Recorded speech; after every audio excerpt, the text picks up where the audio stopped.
제끼 묻고 아카리오가 보이냐 하면 되지.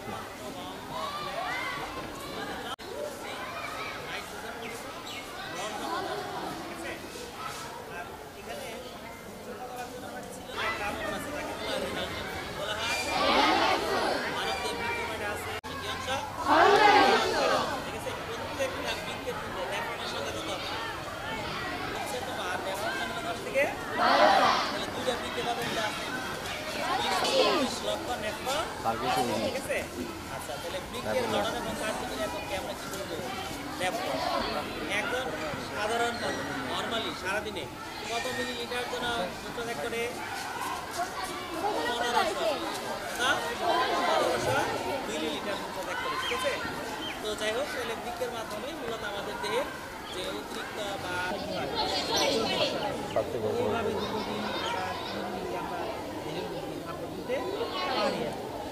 এই কৃষি পরিচালনা করতে পারি। তারা কেউ দিতে কিডনি প্রদান করে, তাদের কিছু ম্যাচ হয় কিনা, সেক্ষেত্রে যদি ম্যাচ হয় তাহলে সেক্ষেত্রে একটা বিকল্প পরিচালন করার মাধ্যমে একজন কিডনি বিকল্পেও জানি যে মেয়েদের অবস্থা ছেলেদের ক্ষেত্রে কি দেখা যায়, করার সম্ভাবনা।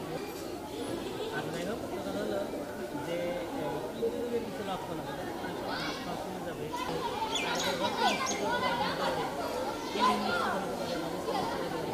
এই সমস্ত লক্ষণ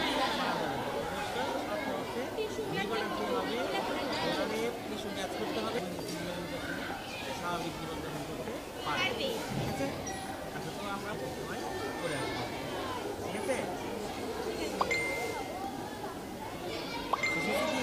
তোমার ইয়েটা আর কি পর্দাটা আর কি আবরণটা, সেটাকে কি বলা হয় যেন? Renal capsule.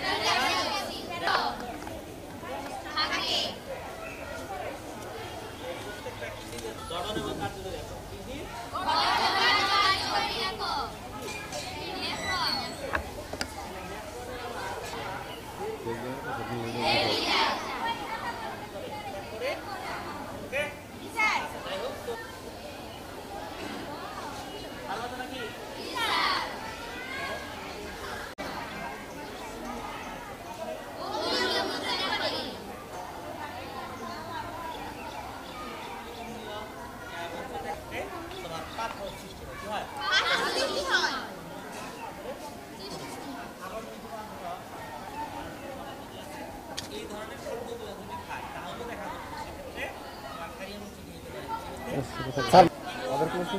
না, দুটা নিব।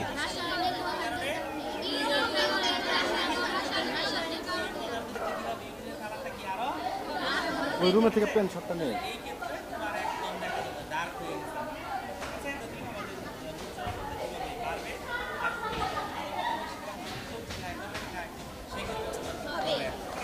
একদম ক্লোজ একদম নিব।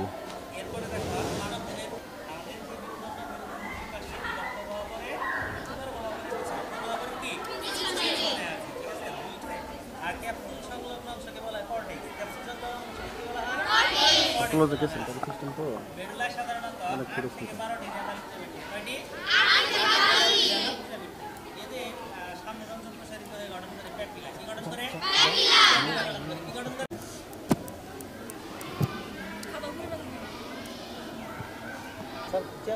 দাঁড়া, সময় লাগবে কত?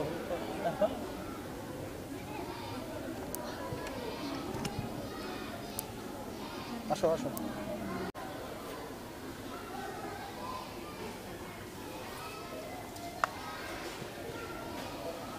আমাদের আজকে পড়া হচ্ছে বাংলা দ্বিতীয় পত্র ব্যাকরণ। আমরা আজকে এই বাড়ির কাজগুলো করে নিয়ে আসছো তো? ধন্যবাদ, সেই বিশ্বাস আমার আছে। যা হোক,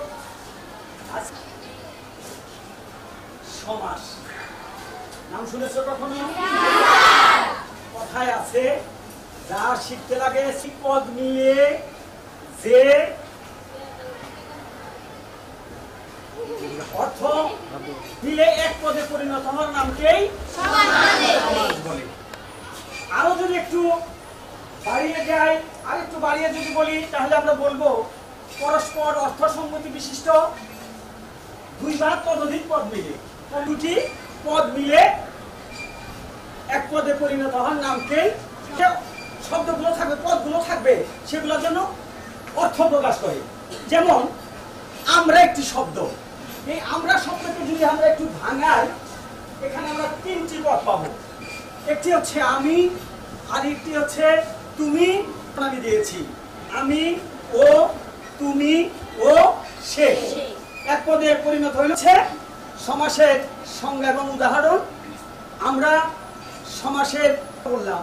তার প্রথম পদকে আমরা বলবো পূর্বপদ। প্রথম পদকে কি পদ বলবো? পরপদের আরেক নাম শেষ পদ, অথবা আরেক নাম হচ্ছে মধ্যপদ।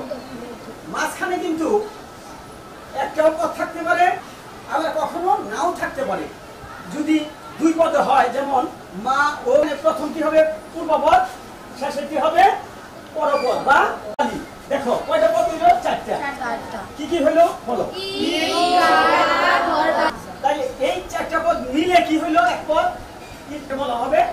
সমস্ত পদ। এক পদে পরিণত নাম কি? ঠিক আছে। আচ্ছা, এখন একটু বিষয় আছে। সমাসকে ভাঙানোর জন্য আমরা প্রয়োগ করি, সমাসের অর্থকে সুস্পষ্ট রূপে বোঝানোর জন্য সে। তাই যে ও ব্যবহার করেছি, এটাকে বলা হয় ব্যাস বাক্য বা বিগ্রহ বাক্য। বিগ্রহ শব্দের অর্থ হচ্ছে, বিগ্রহ শব্দের অর্থ হচ্ছে